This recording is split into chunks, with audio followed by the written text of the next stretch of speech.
कुछ लोग मेरे पास आकर पूछते हैं मैं प्रार्थना की लिस्ट का उपयोग करता हूँ, क्या ये गलत है? प्रार्थना की लिस्ट का उपयोग करना कुछ गलत नहीं है, लेकिन मैं कहता हूँ अगर प्रार्थना के समय को आप निश्चित रूप दे दें कि आप पहले से जानते हैं कि पूरे समय में आप क्या कहेंगे और प्रभु के साथ बातचीत ना हो तो ये फिर सच्ची प्रार्थना नहीं है। मैं विश्वास करता हूँ कि ये बहुत अच्छा होगा कि पवित्र आत्मा आपकी अगुवाई करे। ओरल रॉबर्ट्स के मरने के कुछ दिनों पहले मैं उनसे बात कर रहा था।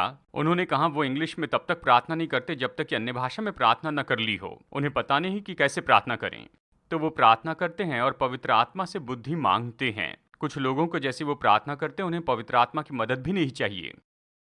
उनकी प्रार्थना का समय पहले से ही निश्चित कर दिया गया है। वो जानते हैं कि उन्हें क्या कहना और वो एक ही बात बार बार बार बार बार बार कहते चले जाते हैं और वो सच्ची प्रार्थना नहीं है। जैसे मैं अपने आउटलाइन में, खैर मैंने ज़्यादा तो नहीं सिखाया, तो चलिए मैं आपको जल्दी से कुछ बातें बताता हूँ। प्रेरितों के काम अध्याय 19 वचन 10, ये वचन तो सच में मेरे जीवन पर प्रभाव डाला है 40 साल पहले।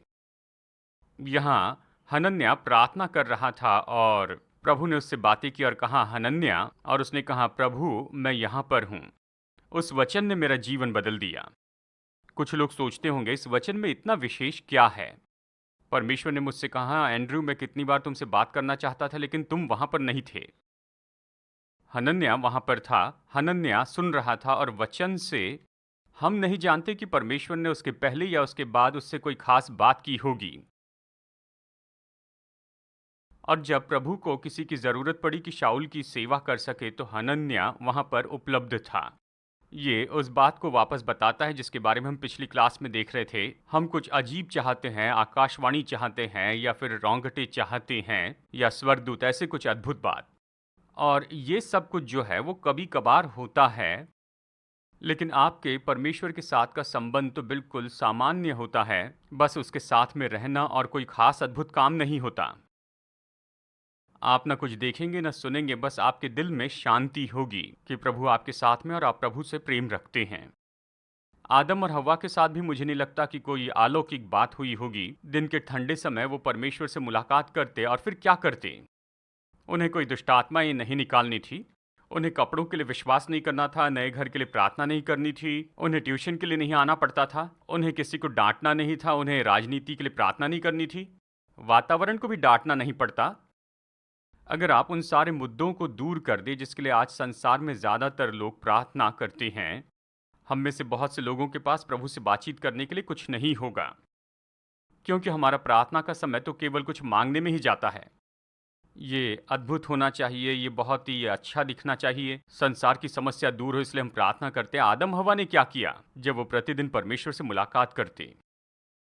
मैं मानता हूँ वो कह रहे होंगे पिता आज हमने बहुत ही अद्भुत ऐसे जानवरों को देखा है, आपने बहुत अच्छा काम किया प्रभु। एक ऐसा जानवर है जो ऊपर से पेड़ को खा सकता है, इतनी लंबी गर्दन है। और फिर वो डगडिल प्लेटिपस है, यानी आपके पास जितने भी पार्ट्स रह गए थे सब आपने बस इसी एक ही जानवर में डाल दिए हैं।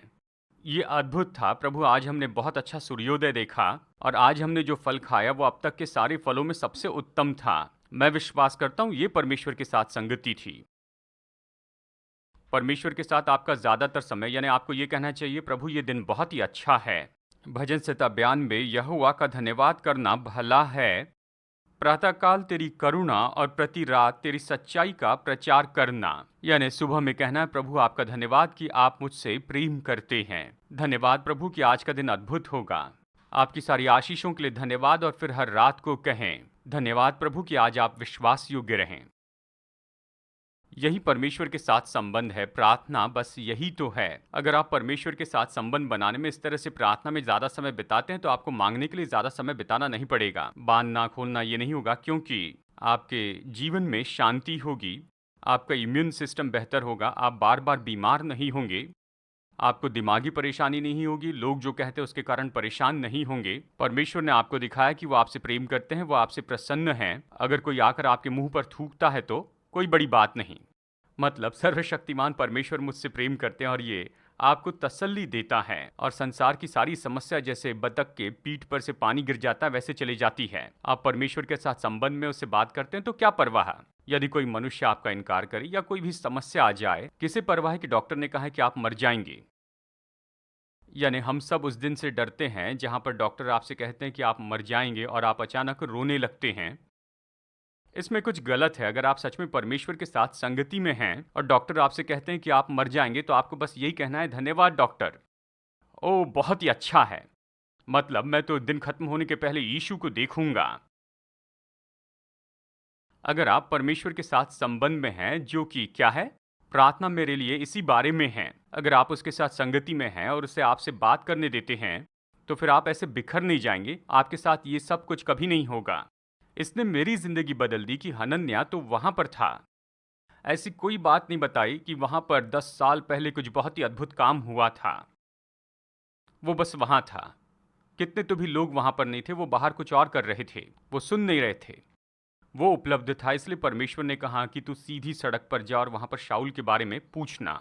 और वो इस योग्य हुआ कि आज्ञा दे, उस पर हाथ रख के चंगाई दे, संसार के अब तक के सबसे बड़े सेवक पर। और इसीलिए क्योंकि ये प्रभु के साथ में वहां पर था, ये उपलब्ध था। ये अद्भुत है। आपको परमेश्वर की उपस्थिति में रहने की आदत को बढ़ाते चले जाना है। देखिए, एक किताब लिखी है एक प्रीस्ट ने, जो काफ़ी समय पहले लिखी थी, जिनका नाम था ब्रदर लॉरेंस। उनकी किताब का नाम था practising the presence of the Lord. और खैर, कुछ भी हो, मुझे वो मिली और बहुत ही अद्भुत किताब है। यानी लोग हर जगह से आते थे उनका भेद जानने के लिए आते, और उनका भेद यही था कि वो परमेश्वर के साथ संगति में रहते थे। वो प्रभु की उपस्थिति में समय बिताते थे। उनका डिवोशनल समय नहीं था, उनका पूरा जीवन प्रभु को समर्पित था।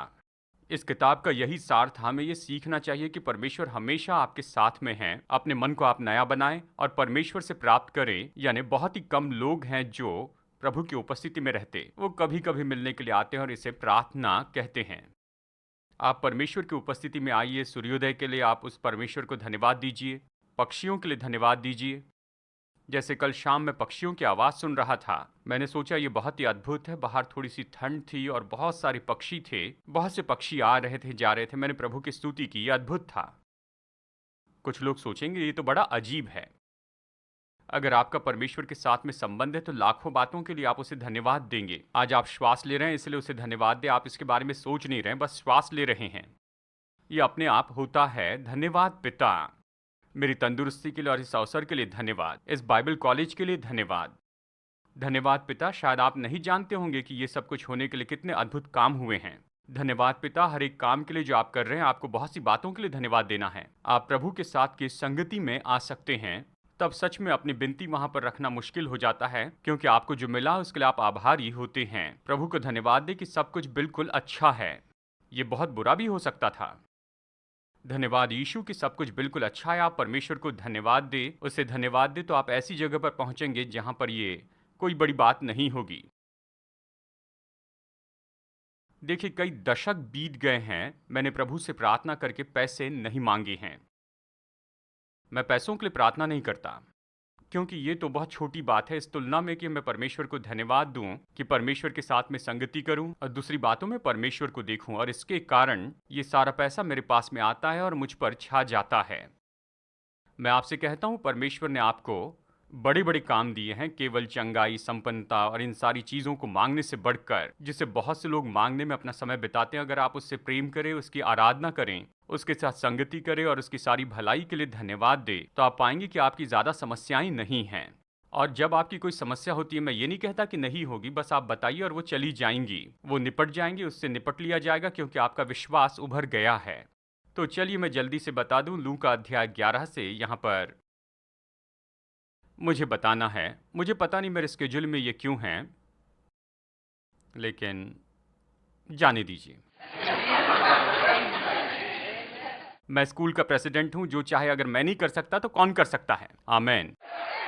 तो यहाँ लूका अध्याय 11 में चेलों ने प्रभु के पास आकर कहा, हे प्रभु, जैसा यूहन्ना ने अपने चेलों को प्रार्थना करना सिखाया, वैसे ही हमें भी तू सिखा दे। और उसने प्रभु की प्रार्थना सिखाई। ये मॉडल प्रार्थना है जो कि मत्ती 6 में बताई गई है। और फिर ये सिखाने के बाद वचन 5 में उसने कहा, तुम में से कौन है कि उसका एक मित्र हो और वो आधी रात को उसके पास जाकर उससे कहे, हे मित्र, मुझे 3 रोटियां दे, क्योंकि एक यात्री मित्र मेरे पास आया है और उसके आगे रखने के लिए मेरे पास कुछ नहीं है। और वो भीतर से उत्तर दे, मुझे दुख न दे, अब तो द्वार बंद है और मेरे बालक मेरे पास बिछौने पर हैं। मेरे बालक मेरे पास बिछौने पर है, इसलिए मैं उठकर तुझे नहीं दे सकता। मैं तुमसे कहता हूँ, यदि उसका मित्र होने पर भी उसे उठकर न दे, तो भी उसके लज्जा छोड़कर मांगने के कारण उसे जितनी आवश्यकता हो उतनी उठकर दे देगा।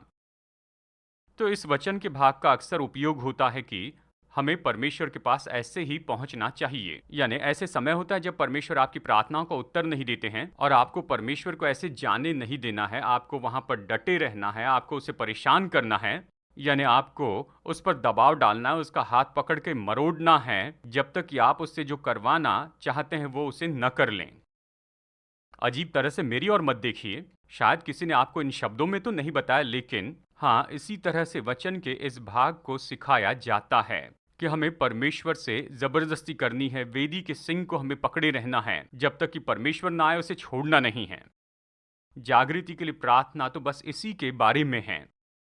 हम परमेश्वर पर दबाव डालेंगे और हम 1,00,000 लोगों को प्रार्थना करने के लिए कहेंगे और परमेश्वर पर दबाव लाएंगे, जब तक परमेश्वर जागृति न दे उसे नहीं छोड़ेंगे, हम उससे ये करवा लेंगे। यानी इसी तरह से ये सिखाया जाता है, लेकिन यीशु इसका बिल्कुल ही उल्टा सिखा रहे हैं। चलिए इसे आधुनिक शब्दों में बताऊं कि अगर मैं आपके पास में आकर आपसे पूछूं कि आपका अगर कोई दोस्त है, कि अगर आप परेशानी में होते हैं, अगर कोई आपके पास आता है और सारे स्टोर बंद हैं, 24 घंटे के स्टोर्स नहीं हैं और आपके पास भोजन नहीं है, आपको इसे भोजन देना है, अगर आप किसी के पास जाते हैं, उससे आधी रात को जगाते हैं, तो आप में से कितने लोगों के दोस्त हैं जो कहे मुझे छोड़ दो, मैं बिस्तर पर हूं, मेरी पत्नी बिस्तर पर है, मेरे बच्चे बिस्तर पर हैं, तुम मुझे छोड़ दो, यहां से निकल जाओ, और वो मदद करने से इनकार करे? कितने लोगों के ऐसे दोस्त हैं? कोई है? चलिए मैं सुझाव देता हूं, वो आपके मित्र हैं ही नहीं।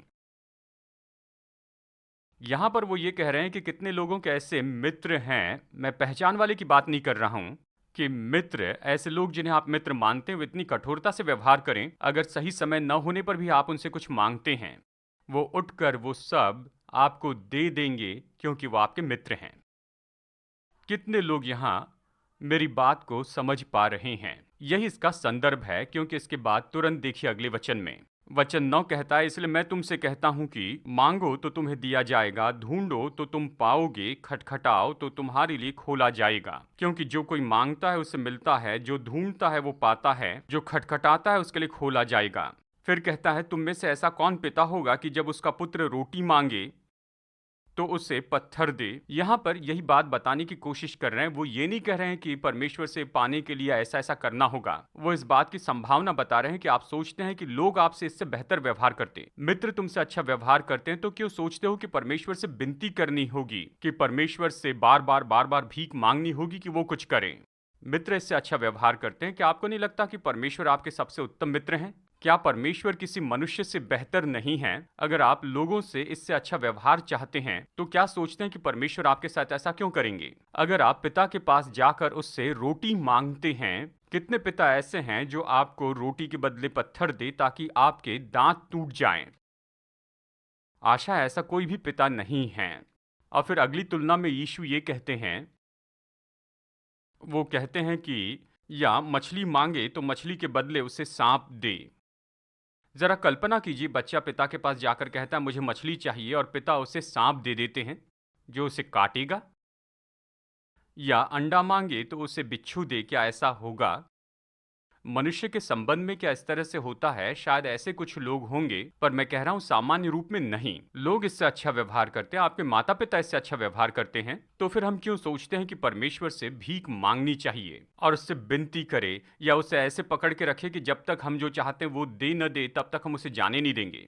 जानते हैं हम ऐसा क्यों सोचते हैं? क्योंकि ये सच्चा संबंध नहीं है, ये केवल धार्मिक फार्मूला है। आप बस आगे बढ़ते हैं और बटन दबाते रहते हैं कि जब तक कि परमेश्वर सामने न आ जाए। अगर आप इसे बदल दें, प्रार्थना को संबंध बनाएं और परमेश्वर से बातचीत करें, आप बस उससे मांगे और कहें, पिता मैं जानता हूं कि आप मेरे पृथ्वी के पिता से ज्यादा मुझसे प्रेम रखते हैं, मेरे मित्र से भी बढ़कर आप मुझसे प्रेम करते। देखिए, अगर मैं परेशानी में हूं तो मैं आप में से किसी के भी पास आ सकता हूं। शायद आप सभी लोगों को अच्छे से नहीं जानता हूं।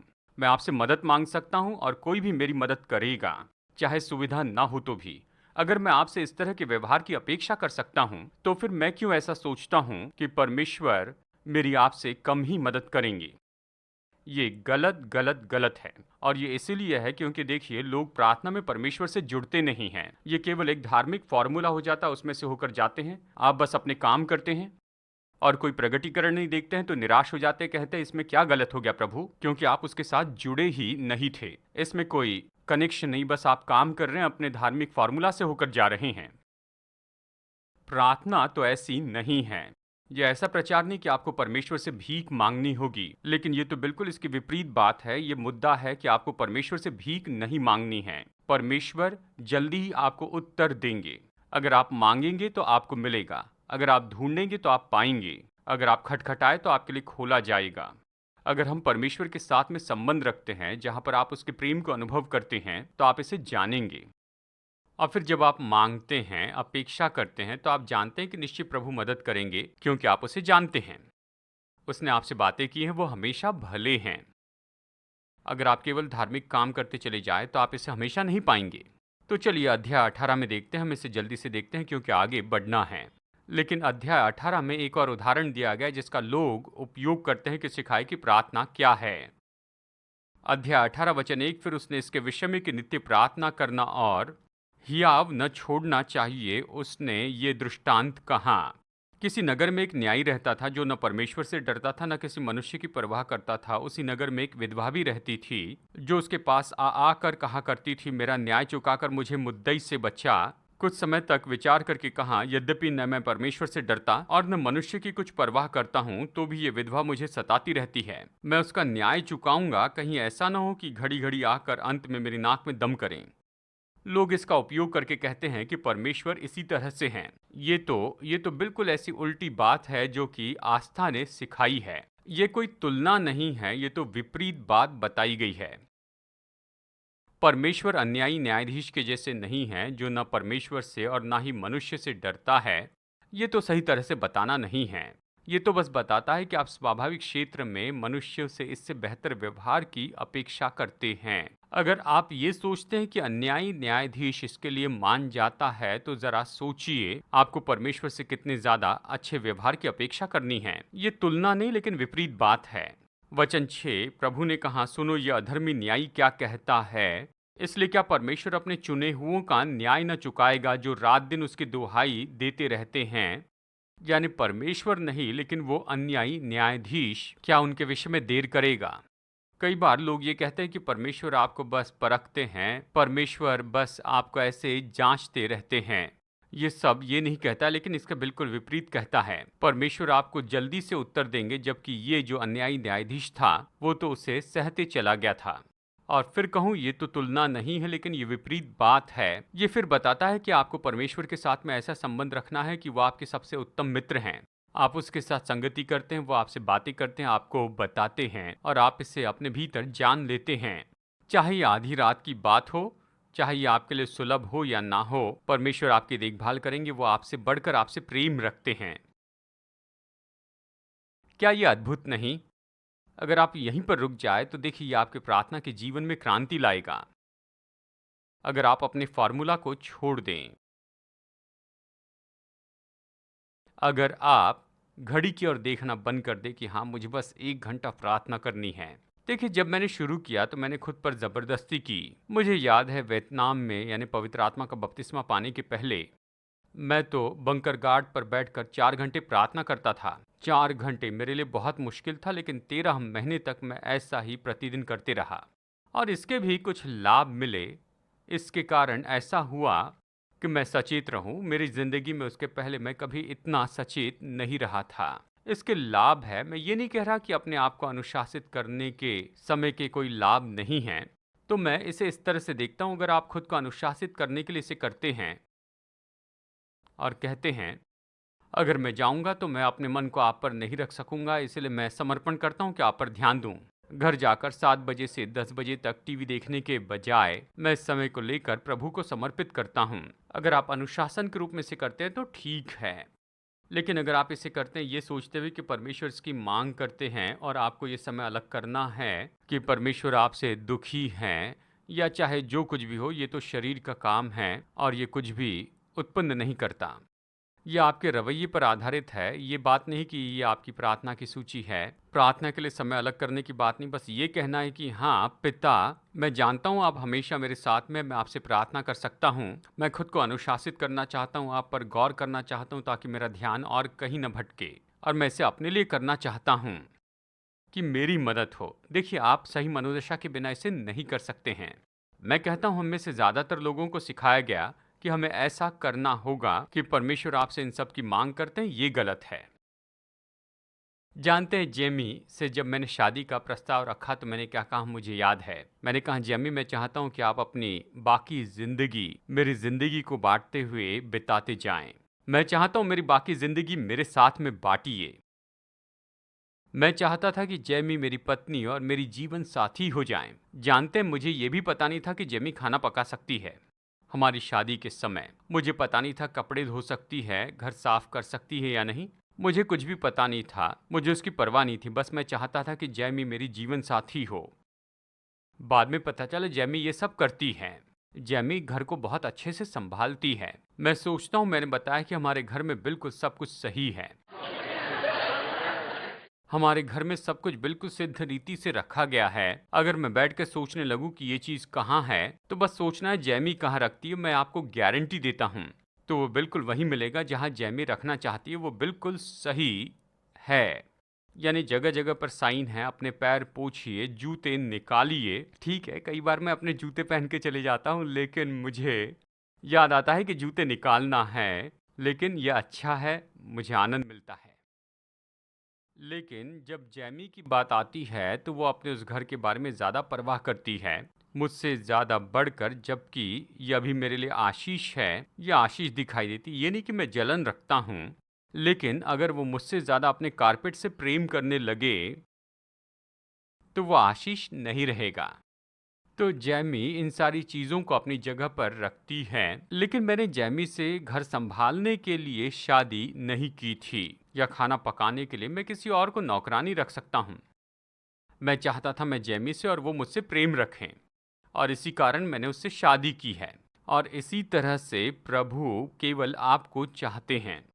और ये अच्छा है कि वो प्रार्थना करती है, दूसरे लोगों के लिए मध्यस्थी करती है। लेकिन अगर आप मध्यस्थी करते हैं और इसे परमेश्वर के साथ में व्यक्तिगत संबंध की जगह पर लाते हैं, और अगर आप हर एक व्यक्ति के लिए प्रार्थना करने लग जाते हैं और वहाँ पर आप खड़े रहते हैं कि वो परमेश्वर के साथ संबंध में आए, और आप ये सब कुछ करने लग जाते हैं, आप ज़्यादा अपने कामों पर ध्यान देते हैं इसके बजाय कि आप वैसे व्यक्ति हो जाएं परमेश्वर के साथ के संबंधों में। परमेश्वर इन सारी बातों से सच में नफरत करते हैं।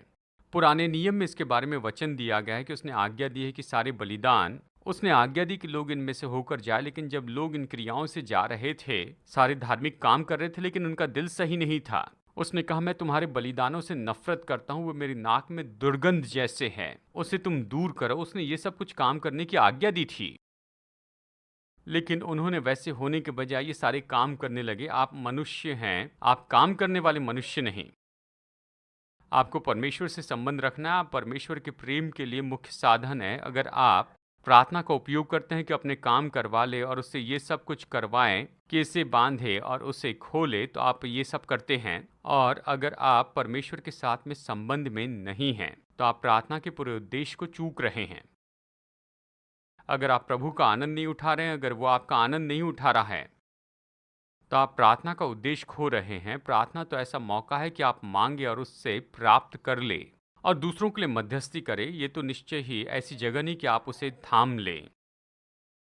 लोगों ने प्रार्थना को ऐसा बना दिया है, जानते हैं ये, कि आप किसी दुकान में जाते हैं, आपके पास में ट्रॉली है, आप कहते हैं मुझे दे दो दे दो दे दो, मुझे दीजिए, और परमेश्वर का उपयोग करते हैं। यानी जब आपको कुछ ज़रूरत होती तभी आप मेरे पास में आते हैं और मुझे ये चाहिए, मुझे वो चाहिए, और मुझसे कुछ लेते जाते हैं। या अगर आप आत्मिक हैं तो कहेंगे इस व्यक्ति को ज़रूरत है, मुझे दीजिए, मैं इनकी मदद करूँगा। और हमारा संबंध अगर इसी तरह से है, और कभी ऐसा समय नहीं रहा जहाँ पर आपने मेरे साथ में किसी तरह से संबंध नहीं रखा, तो ये आशीष नहीं होगा। मुझे लगेगा लोग मेरा उपयोग कर रहे हैं। मेरी ज़िंदगी में ऐसे भी लोग मैंने देखे हैं, जब भी कुछ ज़रूरत होती है तो हमेशा मेरे पास में ही आते हैं, लेकिन उन्हें कुछ ज़रूरत नहीं है तो कोई संबंध नहीं रखते। वो बस मेरे साथ रहने का आनंद नहीं उठाते, मेरा उपयोग करते हैं। वो जानते हैं कि मेरी जेब गहरी है और उन्हें कुछ चाहिए तो मुझसे आकर मांगते हैं। ऐसे लोग हैं, सेवकाई में भी ऐसे लोग हैं। खैर, मैं उनसे अच्छा व्यवहार करता हूँ, लेकिन उनके साथ की संगति का आनंद नहीं उठाता। और भी लोग हैं जिन्हें मैं मदद करता हूँ, निश्चय वो मेरे साथ में रहने का आनंद उठाते हैं। हम दोस्त हैं, कुछ नहीं दिया तो भी फर्क नहीं पड़ता। मुझे उन लोगों का आनंद आता है, उनके साथ रहने में आनंद है। परमेश्वर एक व्यक्ति है, वो असली व्यक्ति, उसमें महसूसीकरण है। अगर आप उसे एक व्यक्ति के रूप में देखें और प्रार्थना को उसके साथ में व्यक्तिगत संबंध के रूप में बना ले, तो हम जो मूर्खता के काम करते हैं उसे हम बंद कर देंगे। केवल परेशानी के समय उसके पास आना आप बंद कर देंगे। जब सब सही चलता है तो उसका आनंद उठाएंगे। मैं हाल ही में कैनकून गया था और वहां पर पानी को देखकर परमेश्वर की स्तुति करने लगा। मैं प्रभु की स्तुति कर रहा था और सोच रहा था कि लोग प्रभु को नहीं जानते, ये भयानक है। वो नहीं जानते सुंदर दिन के लिए किसे धन्यवाद दें और सारी चीज़ों के लिए। लेकिन ये बात तो अद्भुत है कि जिसने सारी सृष्टि की है उस व्यक्ति को आप जान ले, उसे धन्यवाद दें और आप उसे बताएं कि ये बहुत ही अद्भुत है, प्रभु आपने महान काम किया है। परमेश्वर के साथ के मेरे संबंध का ज़्यादातर भाग तो ये है, मैं उसे धन्यवाद देता हूँ। मैं बहुत ही कम समय उससे कुछ मांगता हूँ। परमेश्वर जो है वो मेरे लिए कितने भले, उसके लिए स्तुति करता हूँ। परमेश्वर मेरे लिए भले रहे हैं। परमेश्वर ने मुझसे अच्छा व्यवहार किया, मैं निरंतर उसका धन्यवाद करता हूँ। जितना करना चाहिए उतना तो नहीं, लेकिन मैं ये कहूँगा कि मेरा प्रार्थना का जीवन ऐसा ही है। मेरी प्रार्थना का 90% भाग यह है कि पिता आप बहुत ही अद्भुत हैं, आपकी भलाई के लिए धन्यवाद। मैं तो बहुत ही कम समय बिताता हूँ जहाँ पर परमेश्वर से कुछ मांगता हूँ। ऐसा करने की ज़रूरत नहीं, प्रभु आपकी ज़रूरतों को जानते और उसने सारा प्रयोजन कर दिया है। अगर आप उसके साथ संबंध रखेंगे और आप उससे प्रेम रखेंगे तो आप पाएंगे कि आपकी कोई भी ज़रूरत आने के पहले ही परमेश्वर ने उसका प्रयोजन कर दिया है। उसने प्रयोजन कर दिया है, पूरा हो गया है। आमीन या हाय रे मैं, ये सब कुछ बदल देगा। क्या आप सुन रहे हैं? अगर सुन नहीं पाए तो आपके सुनने के लिए प्रार्थना करनी होगी। तो खैर कुछ भी हो, आशा है कि मैं अगले लेसन में पहुंच गया हूं। ये मुझे लाता है प्रेरितों के काम अध्याय 13 वचन 1 और 2। प्रेरित 13 में पौलुस और सिलास और दूसरे कुछ और भी लोग प्रार्थना करके प्रभु की सेवकाई कर रहे थे। प्रभु की सेवा कर रहे थे, इसका मतलब क्या है? बहुत से लोग सोचते हैं प्रभु की सेवा करना मतलब ऐसे है कि मुझे बताना होगा कि आपको क्या करना है, क्या करना है, ज़्यादा प्रार्थना करनी है। बहुत से लोग सोचते हैं कि यही सेवकाई है। हाँ, ये सेवकाई का एक भाग है। मतलब क्या वो प्रभु से ये कह रहे थे कि प्रभु आपको ये करना है, आपको सीधा हो जाना है, पश्चाताप करना होगा? नहीं, वो ऐसा नहीं कर रहे थे।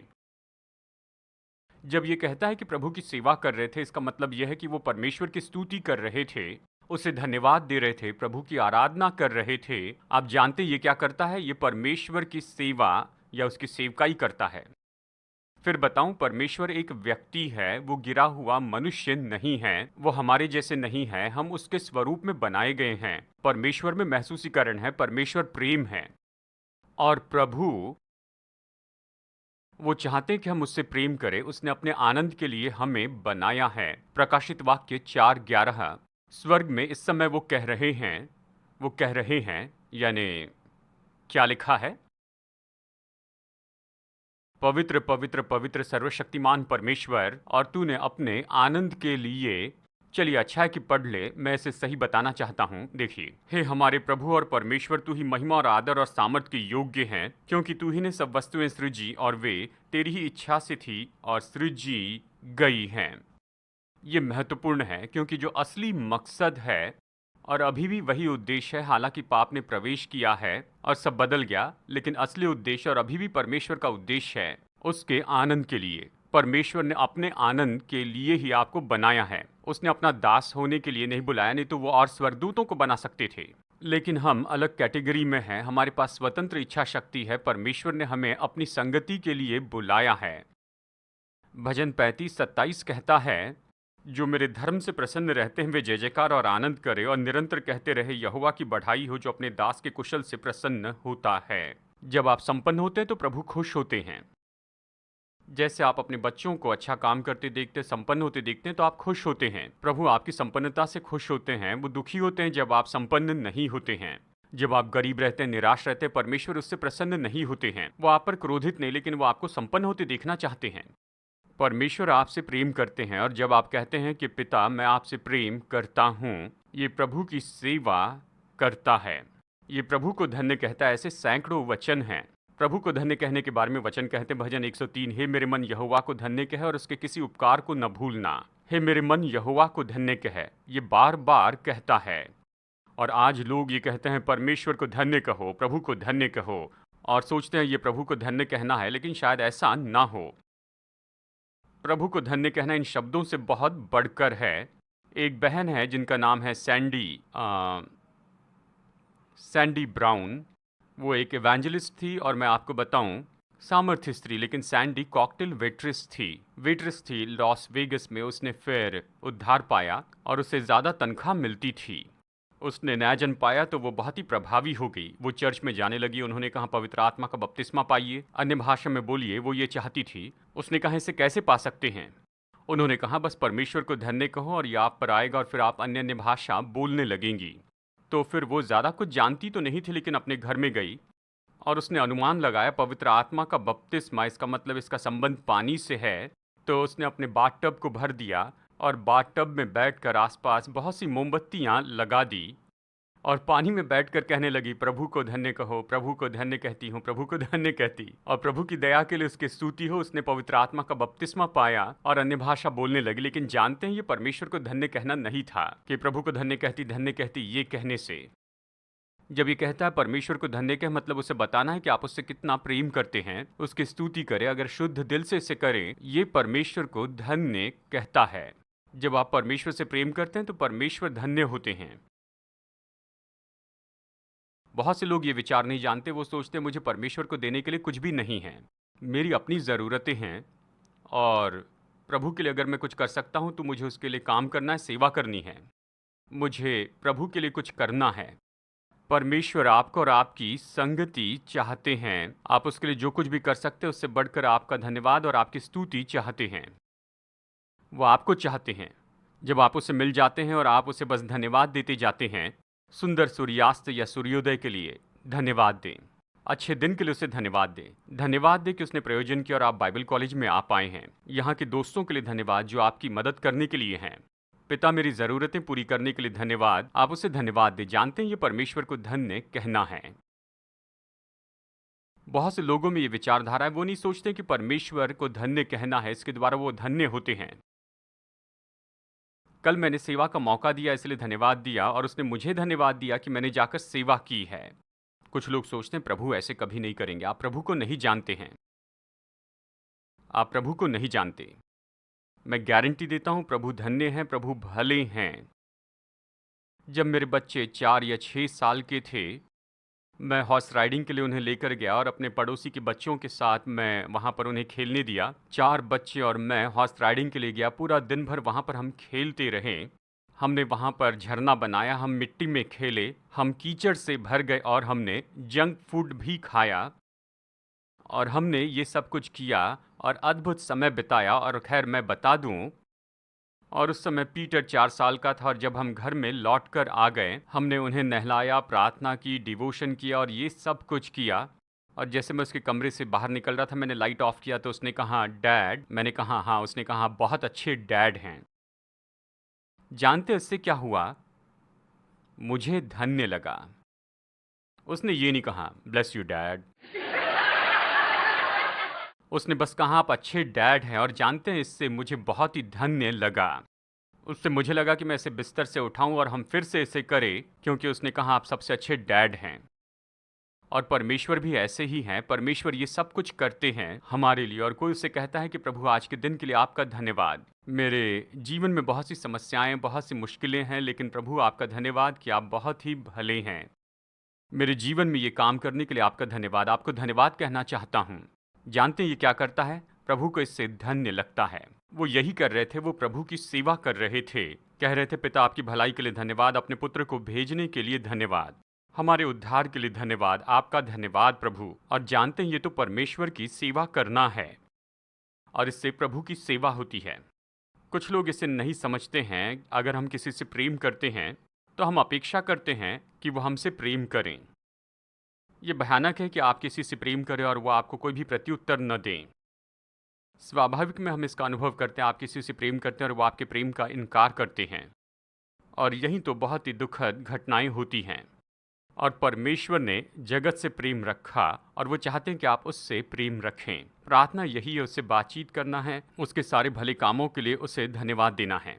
जब आप ऐसा करते हैं तो परमेश्वर को धन्य कहते हैं। ये परमेश्वर की सेवा करता है, और यही तो आप थे और अभी हैं। आप इसलिए बने हैं कि आप परमेश्वर को आनंद दें। और मैं वादा करता हूँ आप पाएंगे कि जो देने वाला है, परमेश्वर ने इतना प्रेम रखा कि उसने दिया, और वो महान रूप में देने वाले हैं। अगर ऐसा व्यक्ति मिलेगा तो मैं गारंटी देता हूं कि उनसे बढ़कर कोई देने वाला नहीं, कभी नहीं। अगर आप प्रभु की आराधना करेंगे, वो कितने भले, उसके लिए उसे धन्यवाद देंगे। पिता, मेरी जिंदगी में जो किया उसके लिए धन्यवाद। अगर आप ऐसा करेंगे तो मैं गारंटी देता हूं कि परमेश्वर आपको और आशीष देंगे। वो आपको बिस्तर से उठाएंगे और आपको फिर से वो सब कुछ करने लगाएंगे, ताकि वो सुन सके कि हाँ, आप अच्छे डैड हैं, आप भले परमेश्वर हैं। मैं कहूँ प्रार्थना का ऐसा उपयोग करेंगे कि प्रभु के साथ में अच्छा संबंध बनाएं, कि उसकी आराधना करें, उससे प्रेम करें, उसे धन्यवाद दें, और उसकी भलाई खुद को याद दिलाते रहिए और ऐसा कुछ करते रहिए। अगर प्रार्थना का इसके लिए उपयोग करेंगे तो प्रभु से ज़्यादा मांगने की ज़रूरत नहीं होगी। ये परमेश्वर के स्रोत के फ्लडगेट को खोल देगा, और आप पाएंगे अलौकिक बहुतायत, चंगाई, आनंद, शांति। और अगर कुछ गलत भी हो रहा होगा तो उस समय परमेश्वर की संगति की तुलना में उसका कोई महत्व नहीं होगा। प्रभु ने आपको बताया कि वो आपसे कितना प्रेम करते हैं, कोई फर्क नहीं पड़ता। बहुत से लोग मुझ पर दोष लगाते हैं, सैकड़ों ब्लॉग लिखे गए हैं कि मैं कितना भयानक व्यक्ति हूँ, ऐसी चीज़ें लिखी हैं, लेकिन इससे मैं परेशान नहीं होता हूँ, क्योंकि परमेश्वर मुझसे हमेशा कहते हैं कि वो मुझसे कितना प्रेम करते हैं। अगर मैं परमेश्वर की संगति में नहीं हूँ तो ये सारी बातें मुझे परेशान करेंगी, मैं परेशान हो जाऊंगा। लोग जो कह रहे हैं, अगर आप उससे परेशान हो जाते हैं, अगर इससे आप तंग हो जाते हैं, तो परमेश्वर के साथ के संबंध में आपकी कोई ना कोई कमी ज़रूर है। आपकी प्रार्थना मजबूत होने के बजाय केवल एक ढांचा है। शायद आप विधि में से जा रहे हैं, लेकिन परमेश्वर के साथ में सच में जुड़े नहीं हैं। आपको प्रभु की सेवा करनी है। मैंने इसके बारे में सिखाया लगभग 30 साल से भी ज़्यादा समय पहले, जब मैं रेडियो पर था, और मेरी शिक्षा का नाम था परमेश्वर की सेवा करना। मैं रेडियो पर प्रचार कर रहा था, और एक बहन जो जेल में थी, वो हत्या के जुर्म में जेल गई थी और उसे मृत्युदंड मिलना था।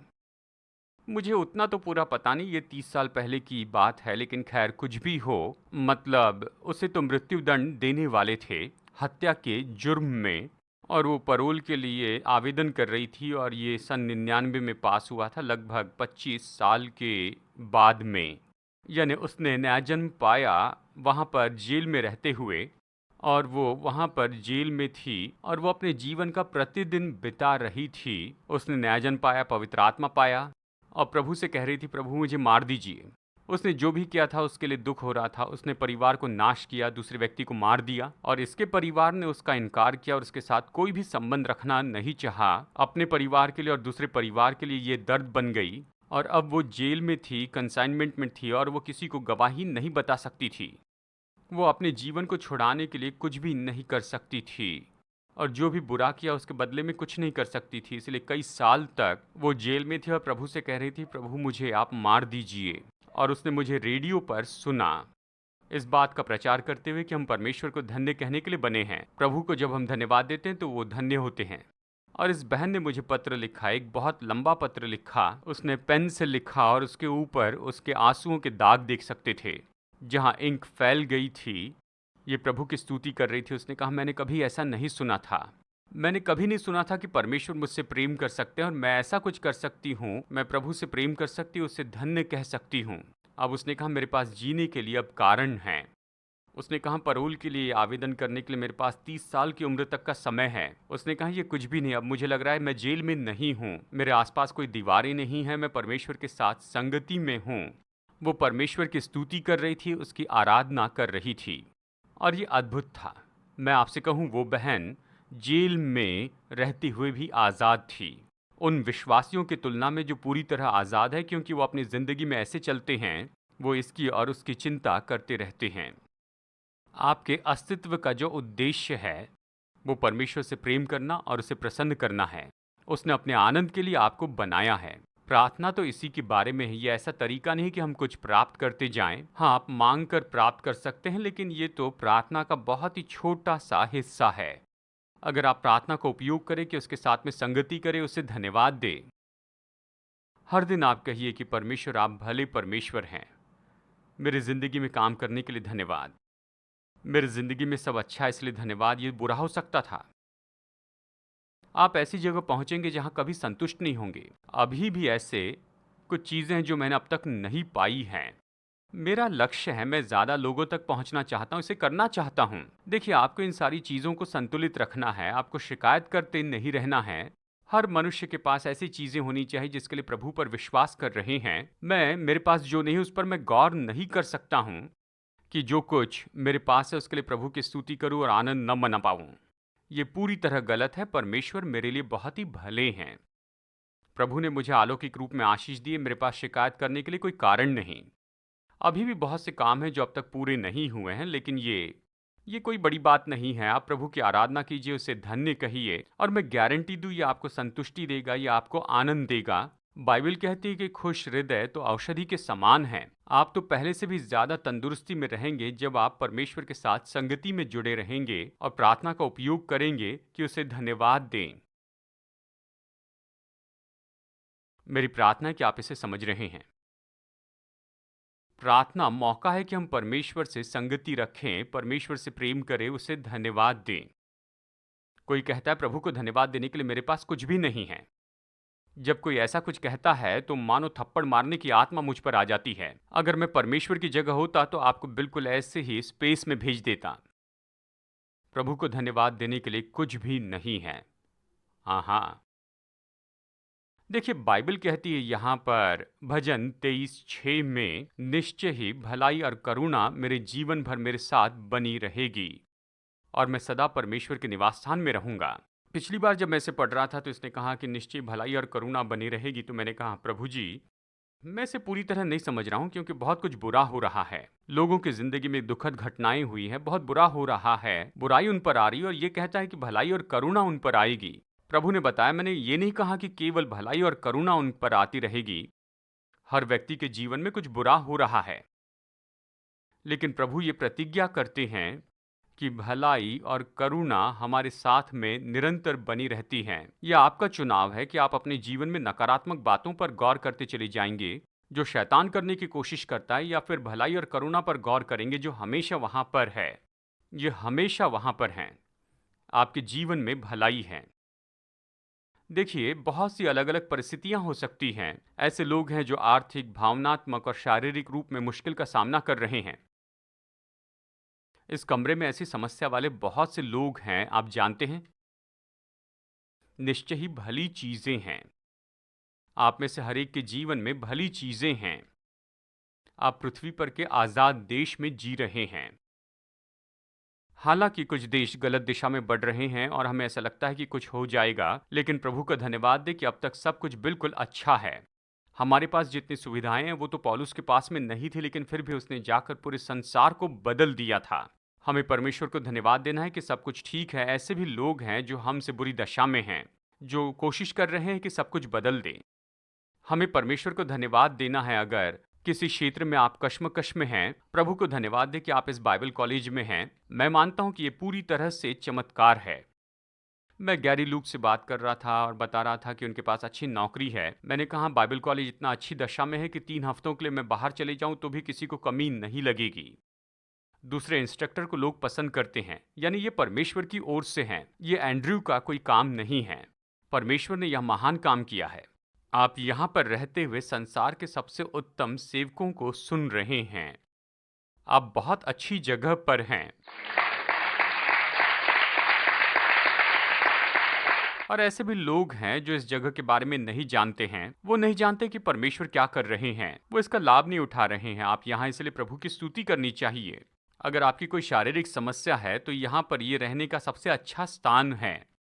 मैं आपको बताऊं, हीलिंग स्कूल हुई है। यहाँ पर लोग विश्वास करते हैं कि ये सबसे अच्छी जगह है। इसका ये मतलब नहीं कि आपकी जिंदगी में सब कुछ सिद्ध हो, लेकिन आप अकेले रहने से अच्छा है कि आप यहाँ पर रहें। ये नहीं कि आपके आसपास के सब लोग अविश्वासी और आपको कोसते चले जाएं। प्रभु की स्तुति हो कि सब कुछ बेहतर हो रहा है। अगर आप आर्थिक परेशानी में पड़े हैं, आप संपन्नता की शिक्षा सुन रहे हैं, इसको आदर्श के रूप में देख रहे हैं, ये रहने के लिए अच्छी जगह है, ये तंदुरुस्ती से भरी जगह है और यहाँ पर बहुत कुछ हो रहा है। पॉल मिलिगन का बिजनेस स्कूल तो सच में बहुत ही अद्भुत है। यानी आप बहुत अच्छी जगह पर हैं और परमेश्वर ने आपके लिए बहुत ही अद्भुत काम किए हैं। यहाँ सुंदर सिनेरी है। कुछ लोग गर्म क्षेत्र से आए हैं, आपको सर्दी पसंद नहीं, मैं समझ सकता हूँ, लेकिन यहाँ पर भलाई और करुणा बनी है। आप सर्दी के पार सुंदर सिनरी को देख सकते हैं। आप उस पर गौर कीजिए, आप परमेश्वर की स्तुति करते चले जाइए, आप अपनी मनोदशा बदल दीजिए ताकि आपकी प्रार्थना कुछ इस तरह से हो कि प्रभु मैं आपको धन्य कहना चाहता हूं, मैं आपकी सेवा करना चाहता हूं। अगर यह आपकी प्रार्थना का विषय हो जाए कि प्रभु आपकी ये जरूरत है, आप चाहते हैं कि कोई आपको धन्य कहें और आपने जो किया उसकी सराहना करें, प्रभु पर गौर करें और उससे प्रेम करते जाएं, उंडेलते चले जाएं, प्रभु की स्तुति करें और हर एक बात के लिए उसको धन्यवाद देते जाएं। मैं आपको गारंटी देता हूं कि परमेश्वर आकाश और पृथ्वी को हिला देंगे कि आपकी जरूरतें पूरी करें, क्योंकि परमेश्वर देने वाले हैं और जब आप उसे देने लगते हैं तो वो आपको कभी कमी में नहीं रखेंगे। प्रभु आपको आशीष देंगे। आपने खुशी, आनंद प्राप्त किया है जो आपके पास पहले कभी नहीं था। और फिर भी शायद आप बहुत से धार्मिक बातों में से होकर गए हैं, बांध रहे थे, खोल रहे थे, डांट रहे थे, ये सब कुछ कर रहे थे। आपने परमेश्वर से प्रेम नहीं रखा और प्रार्थना का उसके साथ संगति के लिए उपयोग नहीं किया। कई बार लोग बातचीत की प्रार्थना के बारे में कहते हैं जहां पर परमेश्वर एक मनुष्य, ये समझकर हम उससे बातचीत करते हैं। कहने के अलग अलग तरीके हैं, लेकिन आपको प्रार्थना का उपयोग करना है कि आप परमेश्वर के साथ में संबंध में आए। कोई गाड़ी नहीं बनना है कि जाकर कुछ लेकर आए। वो पिकअप छोड़कर चले जाते हैं और जब तक कि आप खाली ना हो अगली बार मुंह नहीं दिखाते हैं। आप बस परमेश्वर के साथ संगति में रहें, उसकी आराधना करें और उसे धन्य कहते चले जाएं। कहा जाता है यीशु ने पतरस की सास को चंगाई दी। मत्ती अध्याय 8 में हम देखते हैं। जो लोग ये मानते हैं कि पतरस पहला पोप था, तो निश्चय ये इस डॉक्ट्रिन में एक बड़ी रुकावट की बात है, क्योंकि अगर सास है तो उसकी पत्नी तो जरूर होगी। यीशु ने उसकी सास को चंगाई दी और वो उठी और उसने यीशु की सेवा की। इसका मतलब क्या है? उसने यीशु को कुर्सी पर बैठाकर उसे प्रचार नहीं किया। शायद खाने के लिए कुछ लाया होगा, उसके पैर धोए होंगे, उसकी सेवा की होगी, उसे धन्य कहा होगा धन्यवाद धन्यवाद। ये प्रभु की सेवा करनी, इससे परमेश्वर को धन्य कहना है। भजन संहिता 22, परमेश्वर इस्राएल के स्तुति पर विराजमान होते हैं। अगर आप खुद को स्तुति करने वाले बना दें, अगर आप ठान लें कि आज मैं परमेश्वर की स्तुति करूंगा, मेरे मार्ग में जो आता है उस पर मैं गौर नहीं करूंगा, मैं भलाई और करुणा पर गौर करते जाऊंगा, जो भी बुरा है उसमें भी मैं अच्छाई देखते जाऊंगा। अगर आप परमेश्वर की स्तुति करें तो मैं गारंटी देता हूं कि परमेश्वर उसमें वास करते हैं, परमेश्वर आपकी स्तुति में विराजमान होते हैं। देखिए, इसके बारे में एक वचन है, मैं सोचता हूं ये हबक्कुक में है या फिर सपन्या 3:17 या ऐसे किसी में ये कहा गया है कि तुम्हारा परमेश्वर इन सब के बीच में बहुत ही सामर्थी है कि वो तुम्हारे लिए आनंदित होगा, वो तुम्हारे लिए आनंदित हो जाएगा। और अगर आप इन वचनों को देखें, हिब्रू में अगर आप इसे देखें तो इसका मतलब है कि बस आनंद के कारण नाचना है। परमेश्वर सच में हम पर आनंदित होते हैं। ये कहाँ पर है? वो तुम्हारे बारे में आनंदित होगा, अपने प्रेम में विश्राम करेगा, तुम्हारे लिए आनंद से गाएगा, इसका मतलब है नाचेगा। जब हम एक बार प्रभु की आराधना कर रहे थे, ये बात है लगभग 1973 की या 74 की, जैमी ने दर्शन पाया और हम प्रभु की आराधना कर रहे थे। उसने देखा कि स्वर्गदूत नाच रहे थे और वहां पर अद्भुत आराधना कर रहे थे। ये वचन यही तो कह रहा है, अगर आप परमेश्वर को धन्यवाद देने लगेंगे कि प्रार्थना का उपयोग करें, कि उसे धन्य कहें और परमेश्वर के साथ में संबंध रखें, यह आत्मिक क्षेत्र में अलौकिक काम करने लगता है। यह आपकी सामर्थ खोलता है। दुष्ट आत्माएं भागती हैं, वो स्तुति और आराधना को सहन नहीं सकते हैं। ये उनके स्वभाव के विरुद्ध में है और जब आप प्रभु की स्तुति करते हैं तो निश्चित दुष्ट आत्माएं भागती हैं। आपकी निराशा और सारी परेशानी आपसे दूर चली जाएंगी जब आप प्रार्थना का उपयोग करेंगे कि परमेश्वर के साथ संबंध रखें। क्या यह अद्भुत नहीं? खैर, मैंने सारे आउटलाइन का पालन तो नहीं किया, लेकिन मैं अपने मुद्दे को समझा दिया है कि आपको प्रार्थना का उपयोग करना है और इसे धार्मिक बात बनाना बंद कीजिए और परमेश्वर के साथ में जुड़ जाए। अगर आप ऐसा करेंगे तो परमेश्वर आपको आशीष देंगे।